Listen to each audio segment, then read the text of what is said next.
Muito boa noite, senhoras e senhores. Hoje é sexta-feira aqui em Dois Irmãos. Nesse momento temos 8 graus de temperatura e o programa Fim de Tarde em Dois Irmãos, vinculado ao Jornal Dois Irmãos, aqui pela nossa TV local, que vai ao ar agora pelo Facebook do Jornal Dois Irmãos e em seguida entra também pelo YouTube.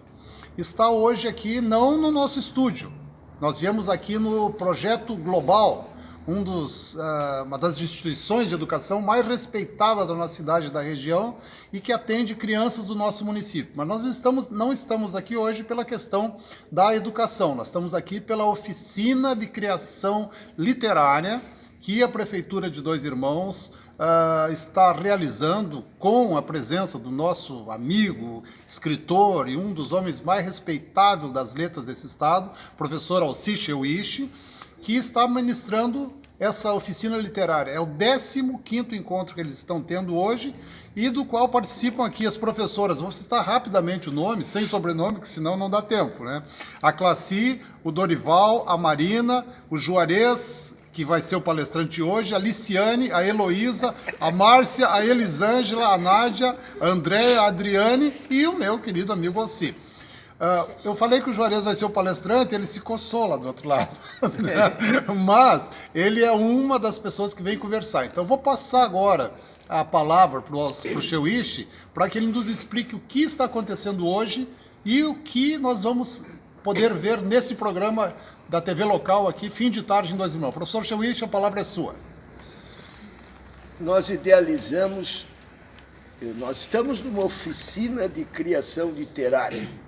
E aqui os franceses chamam une petite fabrique de littérature. Então, essa pequena fábrica de literatura, ela começa primeiro com o treinamento dos escritores e escritoras. Neste caso aqui, me entregaram 10 lindas mulheres e um homem feio, mas muito inteligente. Onde é que está? Bom, então, nós estamos trabalhando desde março. Eu acredito que já na segunda ou terceira aula nós fomos entrevistados, pelo menos alguns de nós, lá no teu programa. E fomos entrevistados para explicar como seria essa oficina. Bom, o que nos interessa? Dois Irmãos está completando 60 anos da sua emancipação. Agora, em setembro, vai se comemorar essa data aqui. Mas, e o que aconteceu antes aqui? Muito antes aqui. Ó, então vamos experimentar só algumas linhas aqui do que vai ser o início deste livro. 2 morros lado a lado do coração. Final de tarde, 10 mulheres e 2 homens chegam ao terraço aberto aos olhos de muitas gerações. Sentam-se lado a lado para sentir as carícias da brisa e admirar as nuances que só o outono sabe dar ao pôr do sol. Qual o primeiro desafio? Calcular a época do nascimento desta paisagem, principalmente dos morros gêmeos no momento em que brotaram das entranhas da terra. Para orientar os cálculos geológicos, desenho contra o horizonte um relógio imaginário que assinala mais de 4 bilhões de anos em 24 horas. Ou seja, a partir dessa data aproximada, a hora zero da origem do planeta Terra, poderão visualizar cada acontecimento primordial em seu devido tempo. Então, gente, nós fomos ousados, né? Nós quisemos ir lá, não é, na formação geológica desta região. Por quê? Porque o nome da cidade é o nome de 2 morros. Então, esses morros, eles são os protagonistas, eles são os personagens principais. De onde eles vieram? Surgiram assim do nada, não é? Então, quando a América e a África se separaram, há 180 milhões de anos, esses 2 morros já estavam aí, Juarez. Coisa fantástica. Então, dois irmãos não existe há 60 anos, existe há 180 milhões de anos. Este é o raciocínio que nós partimos, então, com um texto coletivo, que eu não vou ler naturalmente, porque é um texto grande, mas é um texto coletivo, e depois, então, serão contos individuais. Foi aí que, primeiros meses, janeiro, fevereiro, não, desculpe, março, abril, maio e junho, nesses meses nós trabalhamos técnicas literárias. E eu fico muito orgulhoso desse grupo aqui, porque realmente estão escrevendo de verdade, estão escrevendo mesmo. Então nós não quisemos escrever sobre dois irmãos antes de ter passado aquela fase inicial da oficina. Agora então, começamos a trabalhar, primeiro com este texto coletivo, e depois que estivava toda formada a Terra, até nós falamos nos dinossauros que andaram por aqui e tudo, qual é a primeira presença humana? E que índios? Marina? Que índios? Caingangues. Caingangues, aí é que é. Não é só dizer os índios. Primeiro porque nós sabemos muito bem que essa palavra índio foi um erro histórico dos portugueses que pensavam que estavam chegando nas Índias e chamaram os habitantes de índios, né?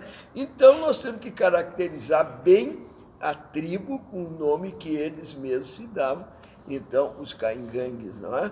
Então nós temos contos sobre os caingangues, tá? Quem é que quer falar duas palavras? Você me lembra do que falou muito bem dos caingangues, foi Heloísa. Cadê Heloísa? Heloísa, como é que era a casa dos caingangues? Subterrânea. Como é que eles viviam? Casas subterrâneas, que eram construídas 2 metros de profundidade, tinha as estacas, então, e por cima eles colocavam as palhas e ficava uma fresta, então, por onde podia circular o ar, né, onde eles viviam ali dentro. Viu? Então, isso é todos eles escreveram, eu me lembrei assim, porque exatamente esse trecho do conto da Heloísa me marcou muito, porque eu já estudara no passado como que eles podiam viver nessas condições de temperaturas muito frias e geada e neve e tudo. Muito bem, uma vez caracterizado isso, quer dizer, por que nós tínhamos uma obrigação a respeito dos índios? Porque nós estamos cada vez mais no Brasil, nós não podemos ignorar uma responsabilidade de 500 anos. Quem é que descobriu o Brasil? O que tu acha? Os índios? Claro! Então pode dizer bem alto. Os índios? Os índios é que descobriram o Brasil. Os portugueses chegaram no Brasil, é outra coisa. Mas quando eles chegaram, os índios já estavam ali na costa. Pindorama já existia. Né? Então é isso aí. Nós não podemos fazer um livro nesta época, não é? Em 2019, cometendo ainda erros históricos que podiam se justificar lá atrás, né? Agora, nós não. Então, evidentemente que essa comunidade, ela é uma comunidade que foi construída essencialmente pelos alemães. Isso não tem a menor dúvida. Então, como é que é? Quem é que pode dizer como é que era o nome? Nós já aprendemos isso. O primeiro nome? Bauschneid. Isso aí, ó. Pode dizer. A Bauschneid. Aqui, ó, Adriana vai dizer. E o que é Baumschneid? Picada, Baum. A picada Baum. E por que Baum? Baum quer dizer árvore, mas seria por causa de árvore ou não? Diz a história que a gente vem colhendo que era a primeira família. Então, o que nós queremos fazer? Primeiro, para saber o que aconteceu, temos que falar um pouquinho da vinda deles para cá. Quem é que quer dizer 2 palavras sobre isso? Vamos lá? Bom, Coragem? Vai tu lá mesmo. na Alemanha, em 1800 e tantos anos, 20 e pouco, né? a crise estava instaurada, alimento escasso, vida dura, então muitas famílias decidiram que iam por novas buscas, né, de vida, então o tal sonhado Eldorado, e se colocaram então a vir ao Brasil porque o Brasil estava chamando, né, pessoas a vir, né, desbravar aqui e fazer... E porque tinha havido a independência do Brasil em 1922. Então, as famílias lá que estavam em sofrimento, digamos assim, se colocaram nessa posição de vamos sim, vamos viajar, custe o que nos custar. Sabiam que não seria fácil, que seria uma viagem dura, que enfrentariam questões das mais diversas, e foi o que encararam e enfrentaram, né? Muito bem.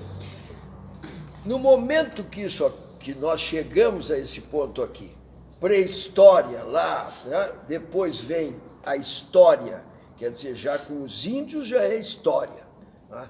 Depois vem a história dos alemães, de onde vieram e chegaram. Tem contos maravilhosos sobre isso. Bom, aí chegaram aqui.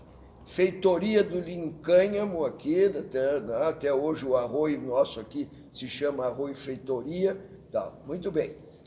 Aí, como isso aconteceu? Então, nesse momento, nós tivemos na última aula o prazer de contar com o nosso 2 vezes prefeito da cidade, mas que eu recebi aqui como historiador, ninguém me contou nada, e como eu simpatizei imediatamente com essa figura, eu tratei de chamá-lo de Juarez, e ele a mim de Alci. E o Juarez nos deu uma belíssima aula, e nós estamos contando com isso, por quê? Porque nenhum livro esgota um tema. Se disserem que o Velho Testamento esgota o tema lá da Bíblia, não esgota, e é enorme, né? Então, nenhum livro esgota, mas os espaços que ficam dão oportunidade para outros escritores. Mas o que nós não queremos, não é, Juarez? É que fiquem temas importantes de fora disso. Então, ele nos deu... Uma primeira coisa que eu gostaria que falasse aqui seria o seguinte: nós adotamos a tua tese de que os alemães chegaram, os imigrantes chegaram aqui no dia de São Miguel. Eu achei isso tão bonito, porque nós temos o São Miguel também o único patrimônio histórico tombado pela ONU, que é a Catedral de São Miguel Arcanjo nas Missões. Então, historicamente, nós estamos com o São Miguel das Missões e o São Miguel de Dois Irmãos. Eu acho que muito boa essa aproximação, e também porque é verdade, a primeira igreja de São Miguel e tudo.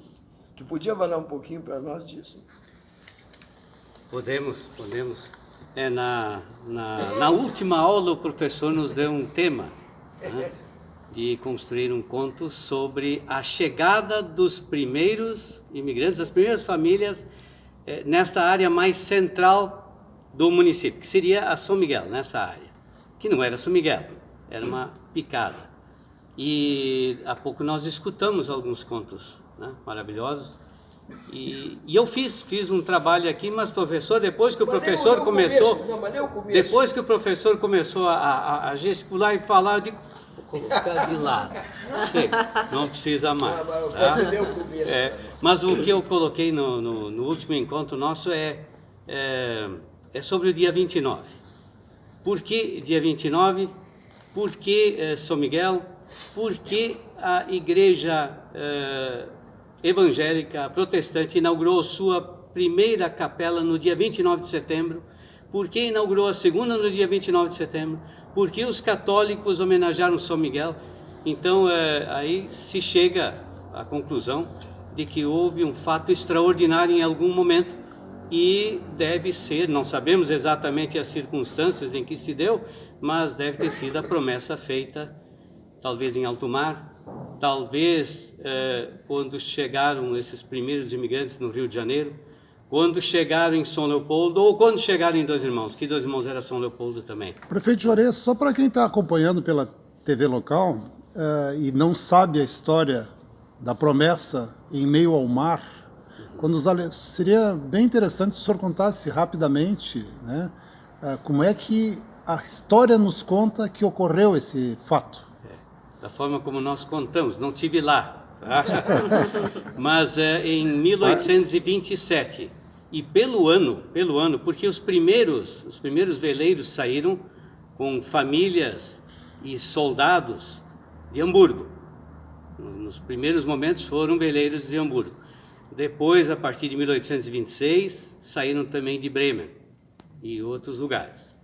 E em 1827, pela história oral, enfim, teria saído o veleiro Cecília, de Bremen, e já quase saindo do Canal da Mancha, no encontro com o Atlântico, esse barco teria sido atingido por um temporal, um vendaval, enfim, algo grandioso, e que o avariou seriamente.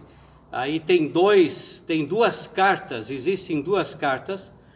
uma na qual nós confiamos mais, que tem dados dessa carta na sala de reuniões da prefeitura, junto com a maquete de um barco da época, onde se fala da morte de 20 colonos e de marinheiros. E uma outra carta que estaria ainda, eu não vi essa carta, mas estaria nos Estados Unidos, não cita isso, não cita esse fato. Então há algumas lacunas ainda, algumas coisas que precisam ser esclarecidas. Mas o certo é que o barco ficou à deriva, não vamos dizer que foram 3 semanas, mas que tenham sido 3 dias, e foi rebocado até o sudoeste, um porto sudoeste da Inglaterra. Fala-se também que o capitão e parte da tripulação teria abandonado o barco. Isso procede nessas cartas que se encontrou? Não creio, sinceramente. Consta em vários livros, é citado a toda hora esse fato, mas não tem há registro. uma confirmação. Não há registro. Só uma coisa, Juarez, porque a maior parte desses acidentes na Inglaterra eram na extremidade da Cornualha. Exatamente por quê? Porque é ali que vai cair para o oceano. Exato. Já saiu isso. Então, aí ele pode ter acontecido por ali e ser rebocado mais para... E depois rebocado para que porto que foi? Ele foi para o sudoeste da Inglaterra, Sim. Falmouth, e permaneceu ali 1 ano e praticamente não foram 2 anos. Nós vamos dar 1 ano e meio. Sim. E o que a história conta, e alguns registros que confirmam isso, é que a comunidade lá auxiliou, na medida do possível, socorreu esses náufragos, e demorou bastante, vamos dizer assim. Finalmente o governo imperial conseguiu outro navio que os levou até o Rio de Janeiro, do Rio de Janeiro até Rio Grande, Porto Alegre, Padre do Rio dos Sinos, né?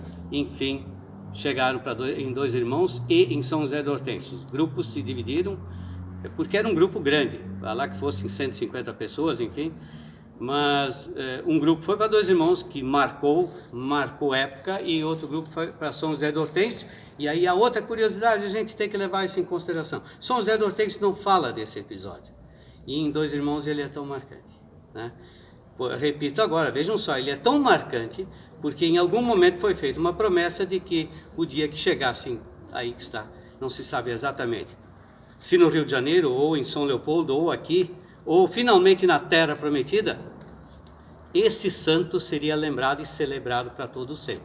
Foi São Miguel. Agora, onde isso se deu, não há registro, sinceramente. Se foi no Rio de Janeiro, se foi em São Leopoldo, ou foi em Dois Irmãos, eu acredito que tenha sido, quem sabe, aqui em Dois Irmãos.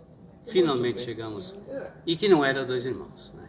Era linha Dois Irmãos. Nós estamos apresentando hoje um programa especial aqui, produzido no Global, aqui em Dois Irmãos, que é a oficina de criação literária, né, que está sendo organizado pela Prefeitura, tendo como base de educador o nosso escritor Alci Cheuishi, e hoje a pessoa que está falando para nós do início da imigração, a chegada dos alemães aqui em Dois Irmãos, é Juarez Stein, pelas pesquisas que fez, que todos aqui na cidade que eram atentos acompanharam essas pesquisas durante o seu governo, né? O senhor chegou a tentar produzir até uma réplica do navio Cecília, né?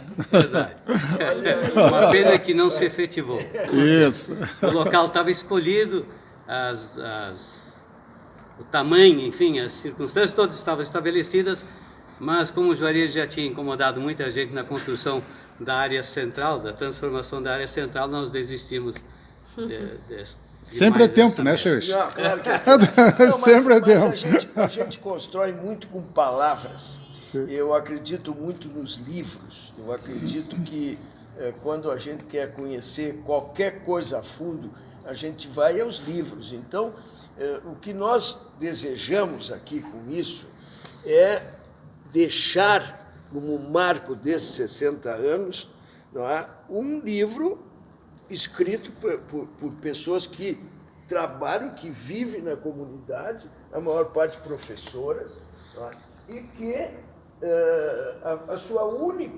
seu único desejo é se aproximar o mais possível da verdade, dos fatos, e valorizar, porque nós, ao momento que, por que nós falamos nos índios?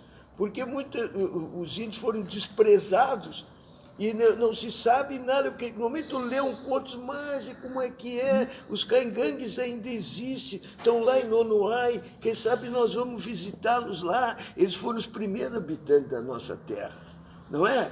Então nós temos que ter o Brasil é um país de mestiços. Eu escrevi um livro chamado O Mestiço de São Borja, porque ninguém usava essa palavra mestiço. Maravilha! Maravilha que nós somos assim. Então, nós temos que contar essas coisas, mas... O professor Darcy Ribeiro concorda com o senhor. Claro, né? eu sou Sou um discípulo do Darcy, li os livros dele, inclusive o primeiro romance indígena verdadeiro, que foi Maíra, escrito por ele. Depois de 10 anos vivendo em meio aos índios. Claro, ele foi viver no meio dos índios. Então, mas o que nós queremos? Nós não podemos viver 10 anos, nós temos que aproveitar a experiência. Por isso é o caso do Juarez. Quer dizer, nós somos encarregados de escrever, mas é claro que todas as pessoas que quiserem colaborar conosco, nós estamos aqui. Olha, temos boas histórias para contar.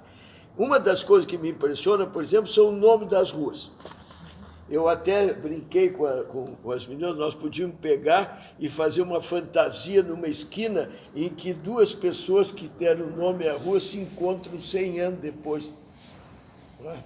Isso é realismo mágico. Quer dizer, por que receber um nome? É uma coisa muito importante botar um nome de uma pessoa numa rua. Como é que nós vamos ignorar quem são essas pessoas? Não é? Então, mas tem fatos cronológicos que marcam e que não podem. Por exemplo, nós vamos nos dirigir a ti, já está anotado. Como começou a imprensa aqui? Qual foi o primeiro jornal? E claro que foi um jornal, uma folha, não é? Não, na época já era 16 páginas. Em alemão, já era 16 Claro. páginas. E era em alemão? Tínhamos textos em alemão produzidos pelo então secretário Quirino Klauck, que se autocognominava de Onkel Christian, Tio Cristiano. E ele escrevia a Geschichte von, as histórias do tempo passado, em alemão, na língua alemã. Era muito bonito. Pois é. Então, nós não podemos deixar de fazer isso. Tá? Como começou? Primeira igreja, primeira escola, como começou a imprensa, tá? E depois o desenvolvimento dessas coisas. Eu achei muito interessante, professor Silvestre, que o Juarez falou aqui. A igreja evangélica foi a primeira igreja a ser construída aqui? A primeira. A primeira. A primeira. 1832. Tem fiéis dessa igreja que dizem que houve uma construção menor, uma palhoça, antes lá na Zona Norte. Mas os registros que existem falam de 1832, inaugurada dia 29 de setembro. A segunda, 1857, a do relógio, também inaugurada em 29 de setembro. E os católicos também homenagearam São Miguel, então é um... Todos na coisa. Só para te dar fazendo o gancho. Fazendo o gancho. O seguinte, ó. Eles têm que fazer um conto por semana.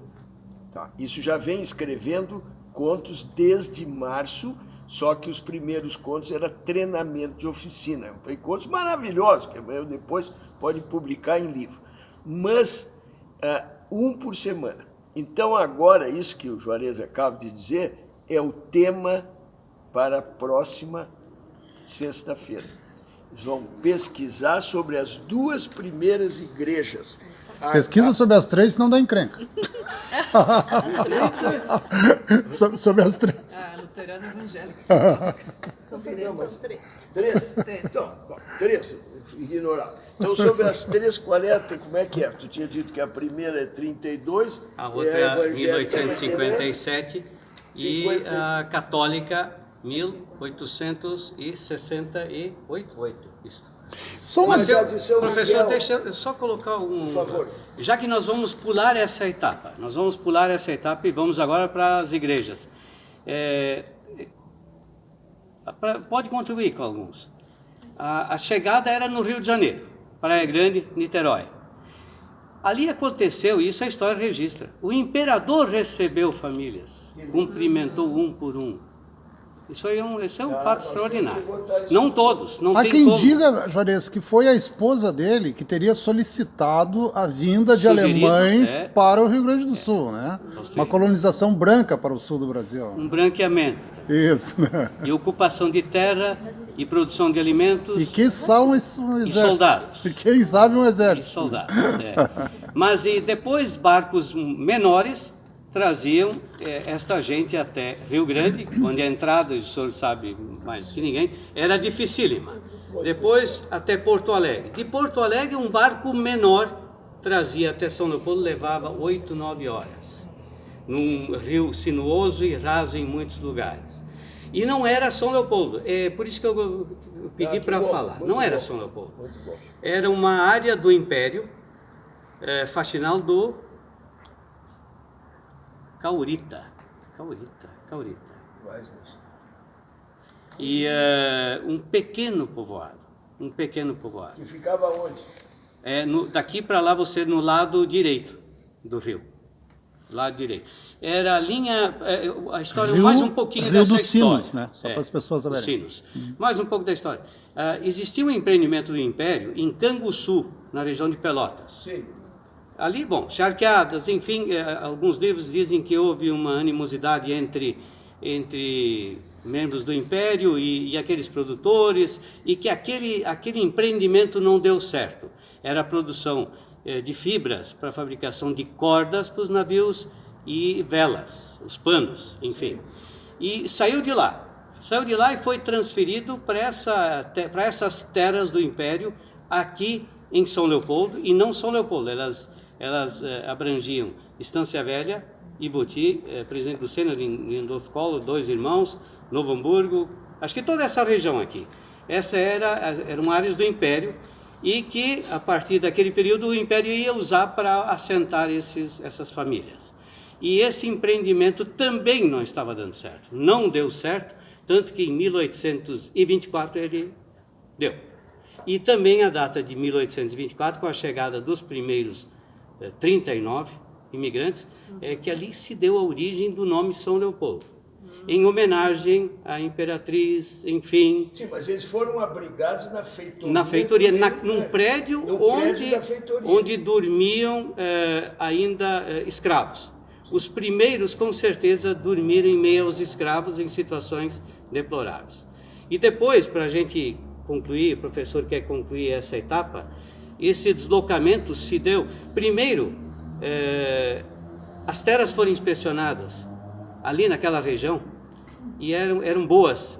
O Visconde de São Leopoldo foi um desses que vistoriou tanto a esquerda, a direita, toda aquela região e organizou isso aqui num primeiro momento.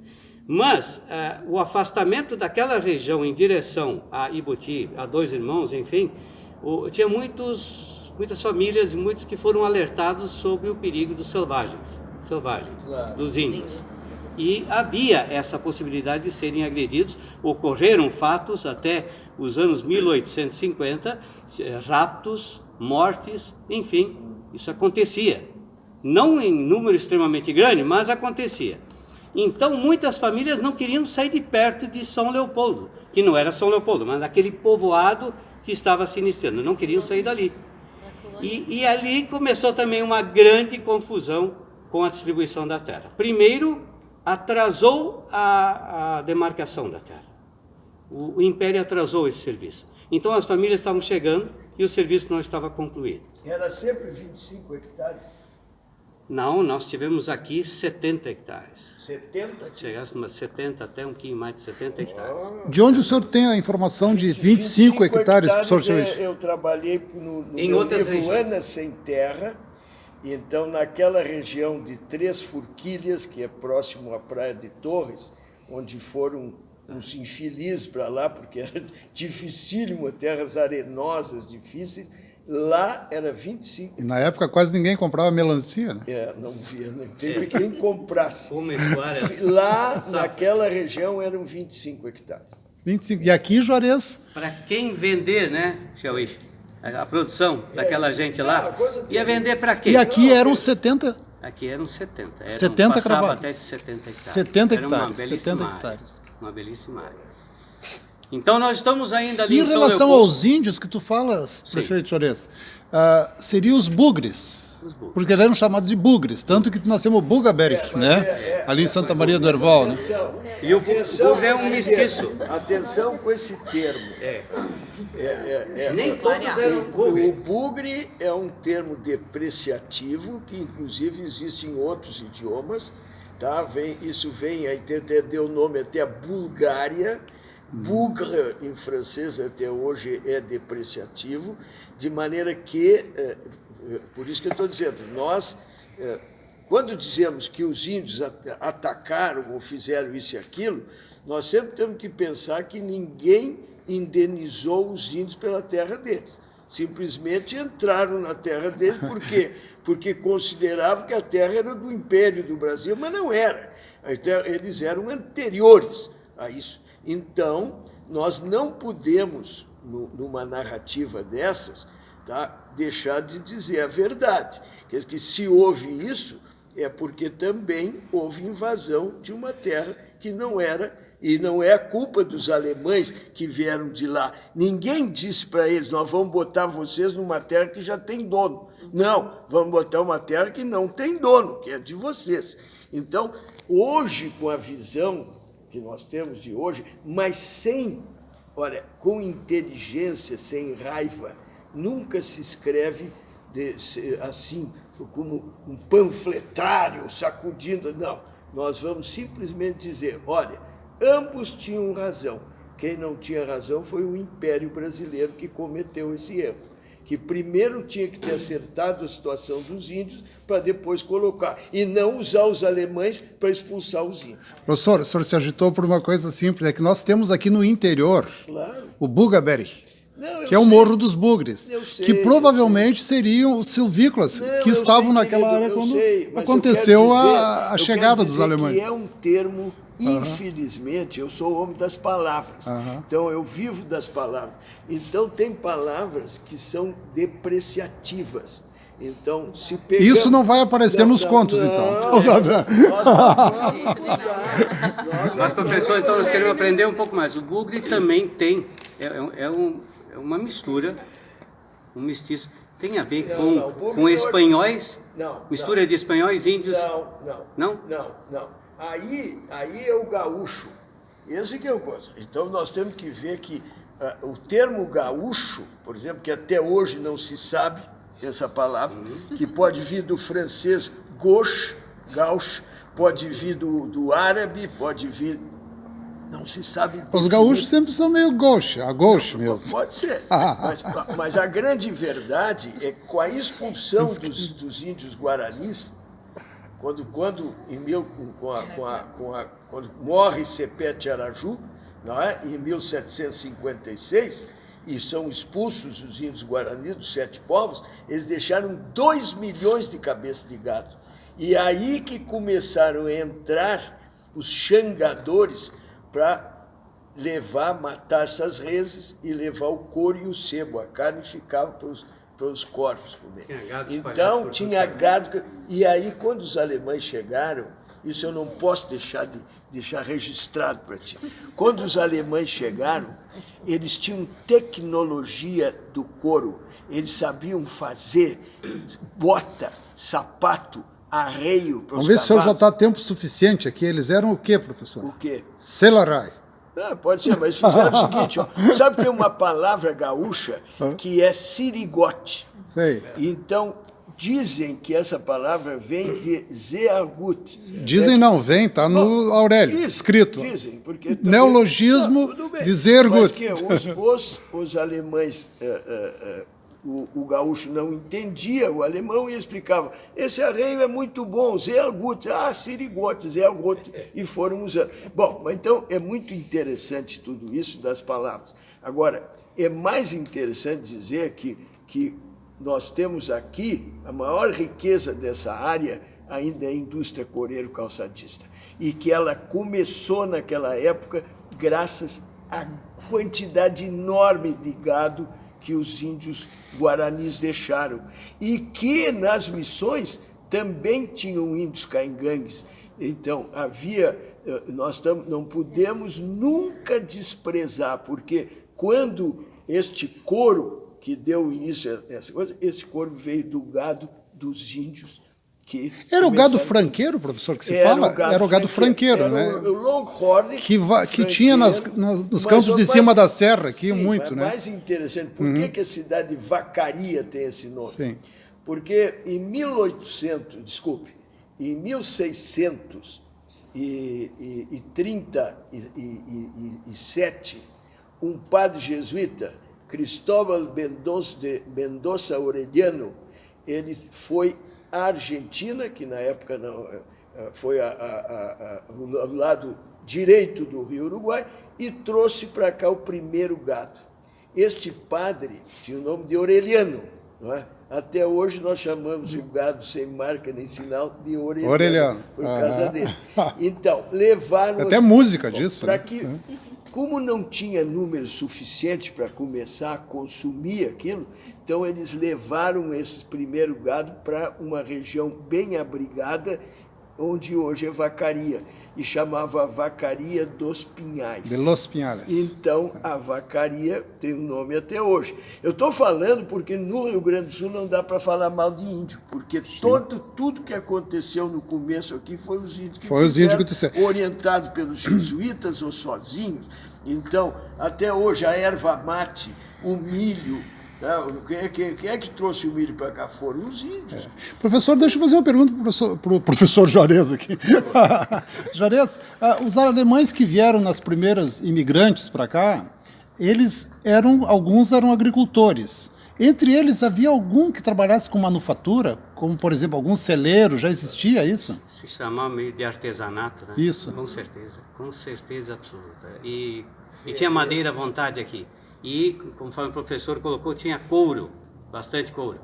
E ali começou uma longa história, né? A fabricação de relhos e enfim, tudo que é usado no cavalo. Fantástico.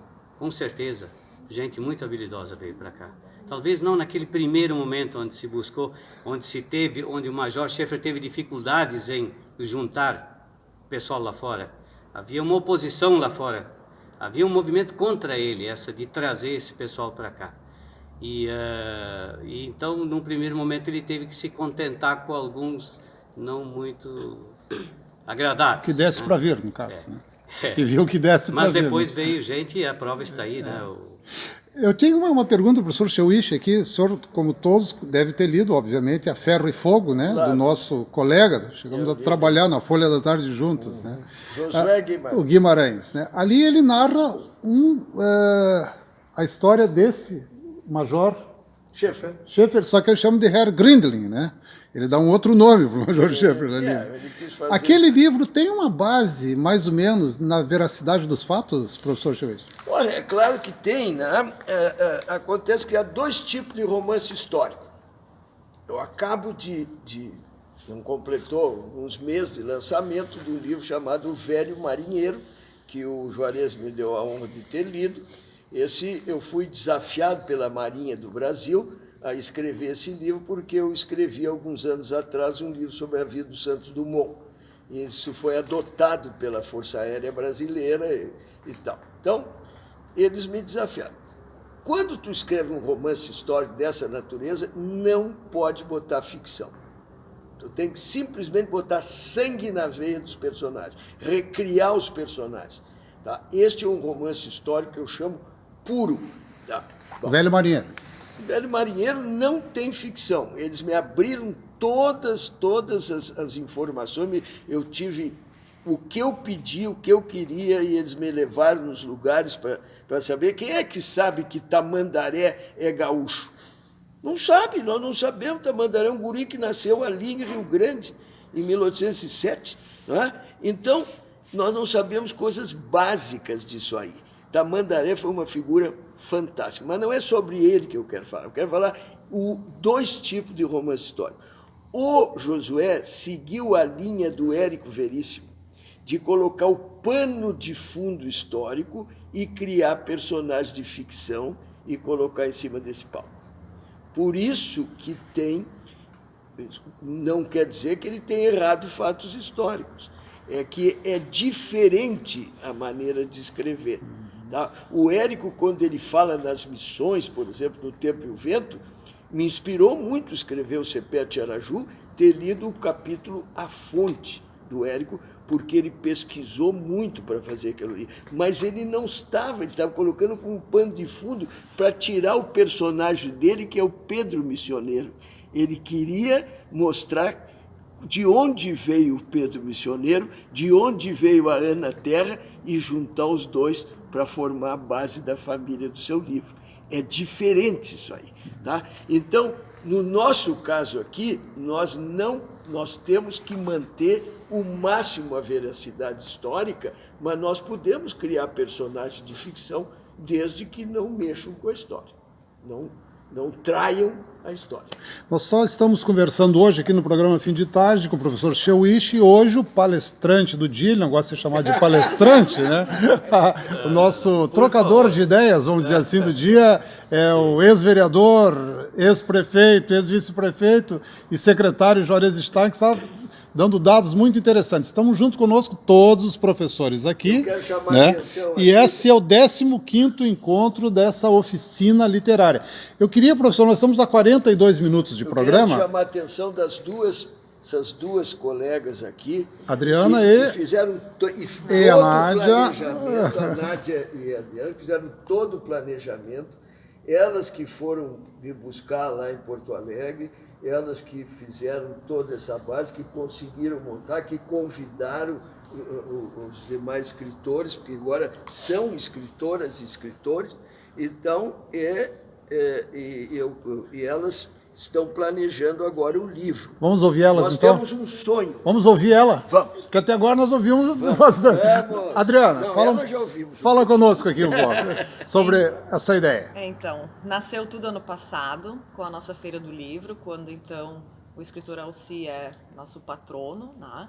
E ali a gente, numa conversa de meio-dia, eu e Nádia, junto a ele, então, coletamos informações sobre essa criação literária dele, que já tem, né, de muito 18 tempo, anos. né, vem trabalhando. E lá a gente se encantou. Eu e a Nádia, a gente se encantou.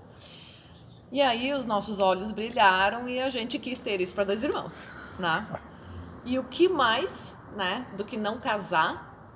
Então, todo o conhecimento do professor Alci, com um desejo de fazer também a nossa história estar em livro, e a nossa questão de escrita, certo? Então, num primeiro passo, conversamos com a secretária, Denise, que deu-nos, né, passos livres para Denise, chegarmos com essa proposta para a prefeita. Então, fomos conversar com a prefeita, tínhamos já o nosso projeto escrito, né, Nádia? Conversamos com a prefeita, ainda foi lá na secretaria, né? Eu me lembro bem, ela sentada junto conosco lá. E a gente apresentou a ela o nosso projeto. E o nosso projeto nada mais, nada menos contemplando os 60 anos da nossa emancipação e os 190 da imigração alemã aqui em 2 Irmãos. Os olhos dela, evidentemente, brilharam também. A Tânia é emocionada. A Tânia é emocionada. Então, ela assinou embaixo o nosso projeto e disse-nos, vão à luta.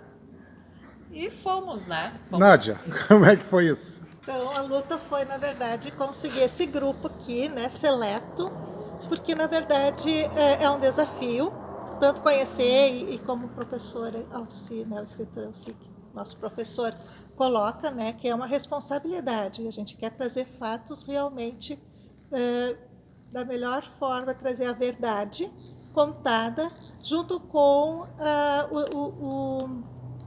em forma de conto, né? Em forma de conto. Então isso requer sim. Que é a melhor forma de contar a verdade, né? De forma, né, que a gente está aqui então com o Juarez, que tem muito a nos ensinar e estamos tentando. Cada vez que dizem isso, ele fica vermelho. Já notaram isso? Eu estou na segunda aula, eu sou um Só que ele quase não falou. Estou chegando agora. Bom, professor Schwich, nós ainda temos 15 minutos de programa. Vamos seguindo. Lesse um pouco do conto dele, que é o que ele veio fazer aqui hoje também, que lê o começo, pelo menos. Que o senhor é o responsável. Vai lendo um pouco, que é interessante. Isso aí é aquela chegada, finalmente, na área central de Dois Irmãos. Isso. Como eu vejo, pelo que eu li, pelo que eu ouvi, pelo que eu... né? Eu coloco o Brasil porque São Leopoldo, então, não era São Leopoldo. Brasil, dezembro de 1825. Querido irmão Johannes, carta lhe encontre com saúde e entusiasmo. Eles tinham esse hábito de serem carinhosos aí, quando escreviam, porque eram poucos que escreviam, com certeza. Preciso muito lhe falar sobre tudo que aconteceu desde a nossa partida do porto de Hamburgo. Somente agora, estimado irmão, depois de pouco mais de um ano, surgiu a oportunidade de lhe enviar esta carta. Rezo para que chegue às suas mãos, leal irmão. Do porto de Hamburgo até a cidade do Rio de Janeiro, após, em outra embarcação, até Porto Alegre, após, em outro barco, este ainda menor, até o nosso destino, passaram-se praticamente 80 dias. Foram dias e noites de desconforto, de carestia e de receios. Nosso amado filho Georg sentiu-se várias vezes muito mal. O enjoo do mar o fez vomitar diversas vezes, o que o deixou com menos peso e prostrado, sem vigor. Sem nada que pudéssemos fazer, sofremos calados, eu e a sua mãe. A pequena Margaret, agora já com 7 anos, suportou tudo naturalmente. Quando quiserem eu paro. Né? Irmão querido, acredite, na linda cidade do Rio de Janeiro fomos saudados pelo imperador do Brasil em pessoa, algo impensável. Ao nos aproximarmos, horas após a nossa partida de Porto Alegre, do nosso destino, percurso realizado por rio muito sinuoso e bastante raso em alguns pontos, rio em cujas margens habitam inúmeras espécies de pássaros e animais silvestres, beira tomada por árvores e vegetação variada, por alguns tipos de árvores frondosas e gigantescas, um verdadeiro paraíso selvagem. Pela primeira vez em tantos dias e noites notei brotar a esperança na face de minha esposa, de minha querida esposa. Antes do desembarque, querido irmão Johannes, ela segurou suavemente em minhas mãos e sorriu. Com um peso muito menor em minha alma, chorei silenciosamente. O pequeno barco, com a sua capacidade toda ocupada, estava a cargo de pessoas que não dominavam o nosso idioma. Assim, ninguém falou nada além do necessário durante o percurso. Pareceu-me que todos estavam aliviados. No ancoradouro do minúsculo povoado, bastante movimentado, fomos conduzidos a um prédio público de boas proporções, local onde ficam confinados negros escravos. Permanecemos por dias ali em condições miseráveis, pois sem conforto, sem privacidade. Rezávamos para tudo passar logo. Queríamos conhecer a nossa porção de terra. Comentários davam conta da ocorrência de atraso na demarcação. Haviam passado, então, já mais de 100 dias. Nosso menino Georg estava se recuperando bem. Nossa Margaret era tratada com atenção e carinho por muitos. Minha esposa, Marie, leal parceira e confidente, não vacilou em momento algum. Querido irmão Johannes, no 24º dia foi anunciada a nossa partida. Sairíamos no dia seguinte, muito cedo, em direção à linha dos Irmãos. O carroceiro se apresentou no mesmo dia. Trouxe o veículo que seria utilizado, um carro grosseiro, de 2 rodas grandes, puxado por uma bela junta de bois. Toda a despesa seria paga pelos diretores responsáveis pela organização do empreendimento do governo. O condutor falava precariamente a nossa língua. Disse-nos que carregaria todos os nossos pertences, como também as ferramentas e utensílios, sementes, galinhas e pintinhos e porquinhos fornecidos gratuitamente pelo Império. Uma vaca e 2 boizinhos seriam amarrados à carreta. Disse-nos que um cavalo estaria encilhado para conduzir a esposa e a filha, também presente do governo.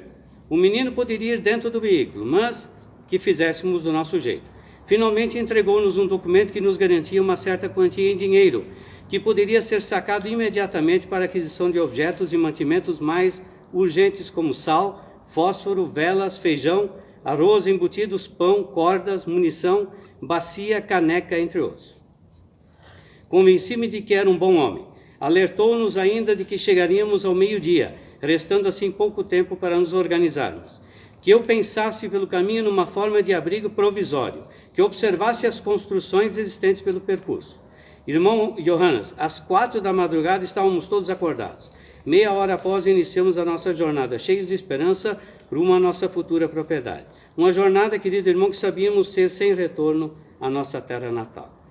À medida que nos afastávamos do povoado, rareavam-se as construções.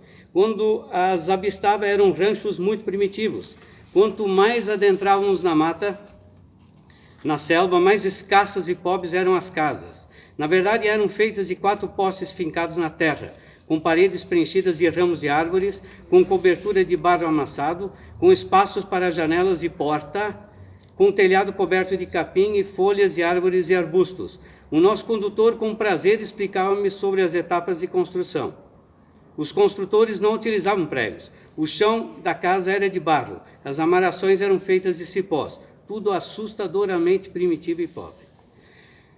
Amado irmão Johannes, a essa altura dos acontecimentos, o que pensar, o que dizer, o que fazer, restava seguir em frente. O caminho era muito precário. A carreta, puxada por dois bois fortes e saudáveis, conseguia superar as adversidades.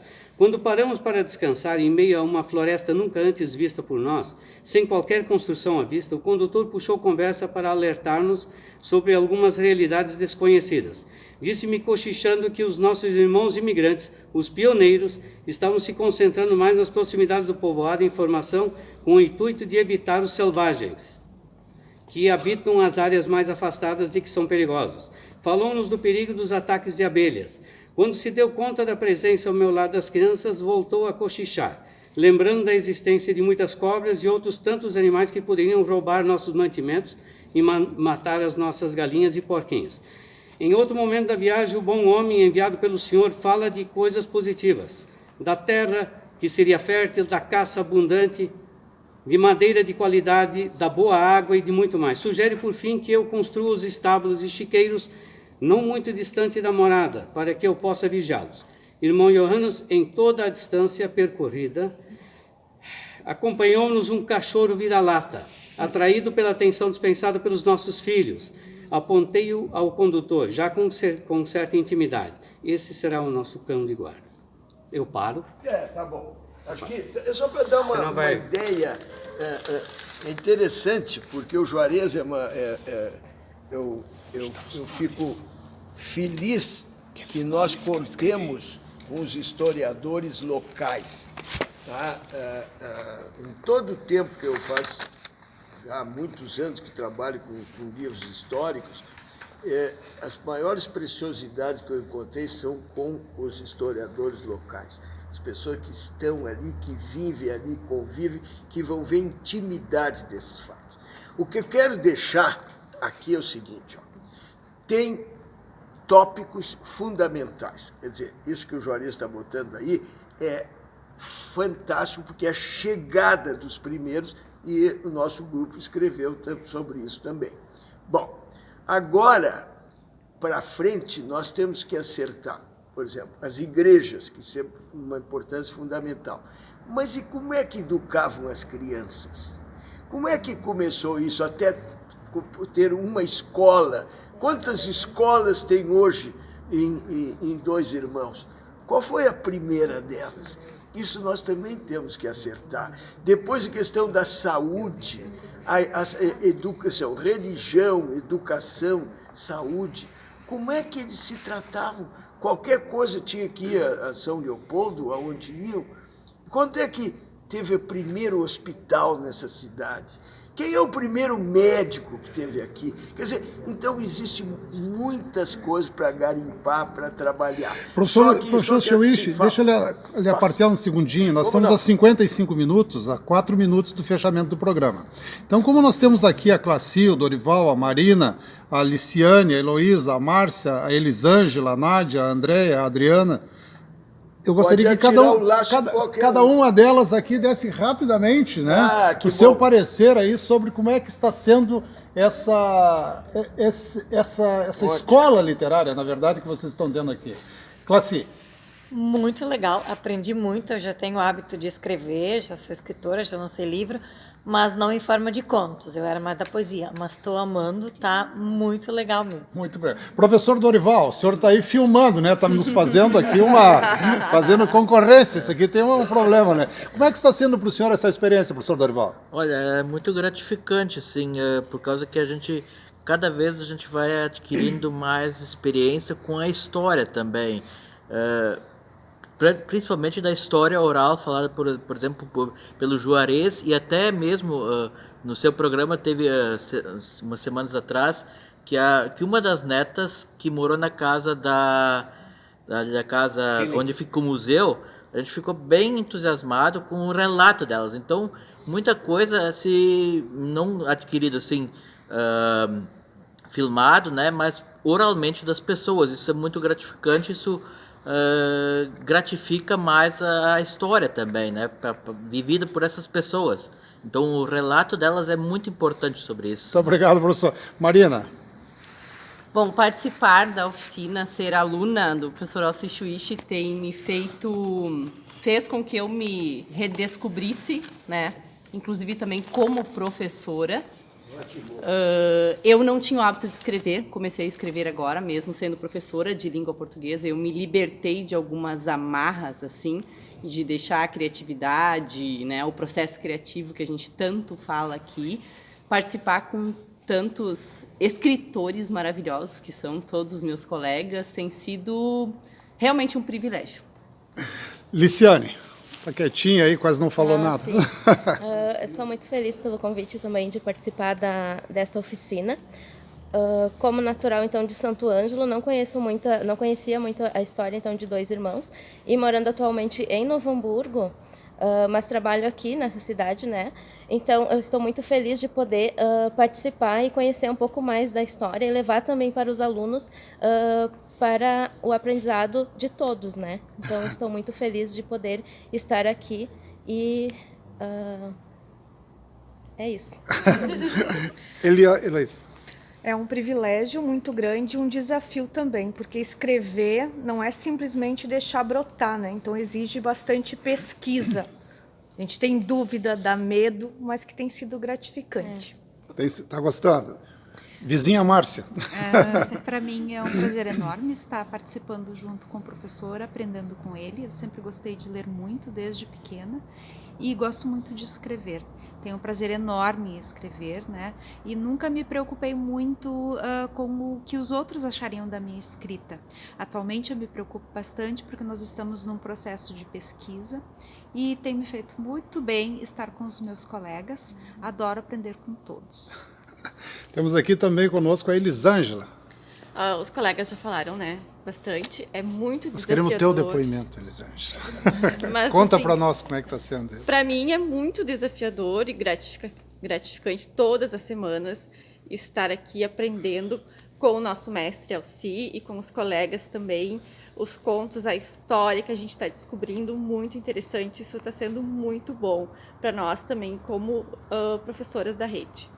Nádia, querida. Então, já sou bem suspeita de falar, né? Porque, na verdade, estou bem apaixonada, cada vez mais apaixonada e encantada com a história da nossa cidade. Cada investigação, cada imersão são fatos novos e que me deixam muito encantada, e cada vez mais eu admiro esses imigrantes pela sua coragem, né? E esse legado que eles nos deixaram, eu penso que esse grupo aqui está deixando também um pouquinho desse legado, né, escrito numa história, num conto que eu tenho certeza que vai emocionar todos. Temos aqui também, não vai falar, mas é Tem o nome do imigrante que o Juarez falou, seu Johannes, né? E tu, André? Eu, como bibliotecária, amo demais ler, mas nunca tinha pensado em escrever. E estou descobrindo um prazer novo. Cada semana é uma alegria nova. E descobri cada dia a história dessa cidade que há 2 anos eu chamo de lar. Me mudei para cá com a família, então está sendo uma experiência maravilhosa. Só para deixar o prefeito Juarez alegre, tu dirias que é um doce de cidade? É uma... A minha diabetes subiu aqui de todo Sensacional essa! Ai, meu Deus. Adriano. Então, como eu já disse antes, né, foi uma paixão à primeira vista. Por mim? Não, pela escrita. Eu já fiquei feliz. Já saltou ali. Né? Mas, enfim, também muita leitura sempre, né, como professora de língua portuguesa e alfabetizadora, mas a escrita nunca estava nos meus planos.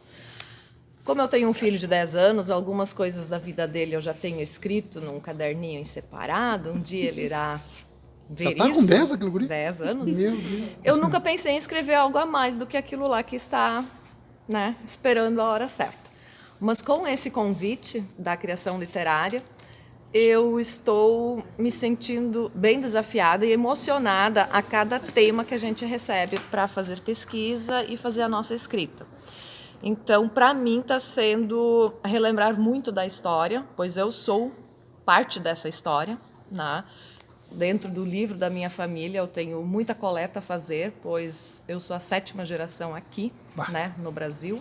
Então, muitas das histórias me deixam lágrimas, porque são minhas de, vamos dizer, lá da minha raiz, né? Então, isso me deixa muito, muito encantada. Nem todo mundo tem a bênção das lágrimas, né?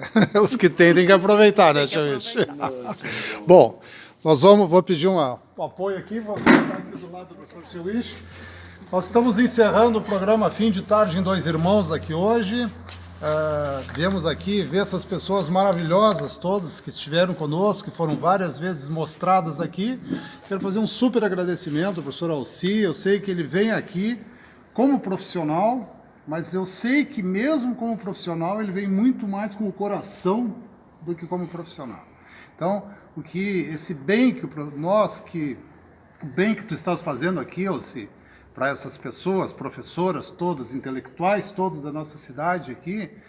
Eu, como um homem que há 37 anos milito nas letras aqui nessa cidade, então, e que temos a satisfação de dizer que em 1983 fundamos o primeiro jornal da cidade, 10 anos depois o transformamos em diário e hoje, 27 anos depois, agora nesse mês de julho, o Jornal das Irmãos completa 37 anos de existência na cidade. Ininterrupto, né? Todos os problemas do mundo caindo em cima da imprensa mundial e nós de pé, guerreando, guerreiros na linha de frente aqui. Então, quero fazer um super agradecimento para ti, né? Quero aproveitar aqui a presença do prefeito Juarez, fazer um mega agradecimento também pela extrema dedicação com que esse homem foi vereador dessa cidade, vice-prefeito dessa cidade, depois prefeito por 2 vezes dessa cidade, hoje secretário, e assim, no meio de tantas coisas que ele tem, ainda se dispõe a vir aqui num dia que gelado, é aquecido pelo nosso calor, né?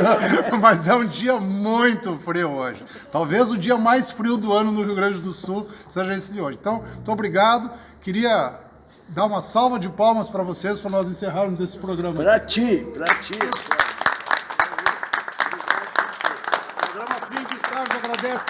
Agradece a presença de todos e nós voltamos na segunda-feira. Tchau, pessoal. Até lá.